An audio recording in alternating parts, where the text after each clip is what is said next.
Hi everyone and welcome back. In this video, I'm going to be looking at the psychopathic personality of a schizoid type again, also known as the psychopathic schizoid. And I'm going to be comparing that with the classic psychopath, which is the psychopath that was previously used as a diagnosis criteria before 1980, after which Antisocial Personality Disorder took over. The psychopathic personality of a schizoid type is based on W.R.D. Fairbairn's theory from his book that he wrote in 1952. I have made a video specifically on the psychopathic schizoid, which I will link above and in the description below so that you can check that out beforehand if you'd like to. Let's start.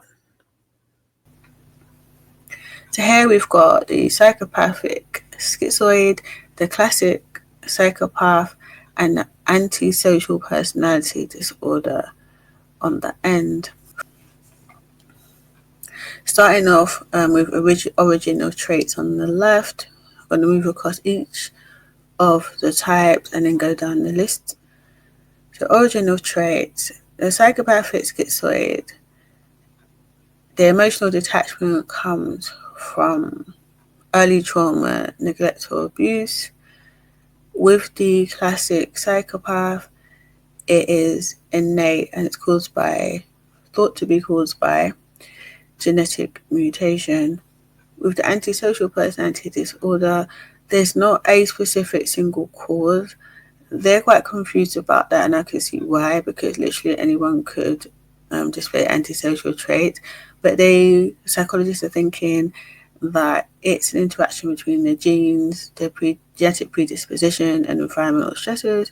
They put things down even to things like peer pressure can result in someone developing antisocial personality disorder, so that origin is a bit complex. Down to primary defense mechanisms, psychopathic schizoids use withdrawal primarily, ego splitting and control. The classic psychopath doesn't have defense mechanisms because they don't have any internal conflict between their emotions. With the antisocial personality disorder, it's denial, blame shifting, and rationalization. Emotional engagement. Psychopathic schizoids are emotionally withdrawn and they use control to avoid vulnerability, going back to childhood. The classic psychopath is emotionally flat, lacks empathy, but can display superficial charm. So can the psychopathic schizoid sometimes, so they got that in common. The antisocial personality disorder tends to be emotionally reactive, impulsive, and often callous. I think most people can do superficial charm. I mean, it's just not that hard. Anyway, social behavior. The psychopathic schizoid lacks empathy, may be capable of cognitive empathy, but inwardly, emotionally indifferent to the needs of others. So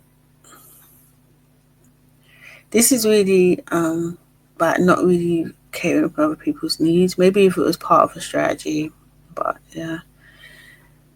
The classic psychopath, charming, manipulative, engages easily in social manipulation. And with the antisocial personality disorder, they're known to engage in reckless, exploitative, and often criminal behaviors. This is quite simplified, but I think it needs to be just to make basic points. We could run into a lot of depth with this. Impulsivity. The psychopathic schizoid has got a low level of impulsiveness, they tend to be planned and calculated and strategic. Also, the classic psychopath has a low level of impulsiveness. They're very premeditated, goal orientated and calculated. So there is a similar thing between the classic psychopath and the schizoid personality psychopath. And then with the antisocial behavior, they're different. Tend to have high impulsivity, driven by poor impulse control. So you can see that the schizoid psychopath isn't the same. They may have a tendency towards antisocial behaviors, or a propensity, should I say, towards antisocial behaviors, but they are more similar to the classic psychopath, but not the same as a classic psychopath.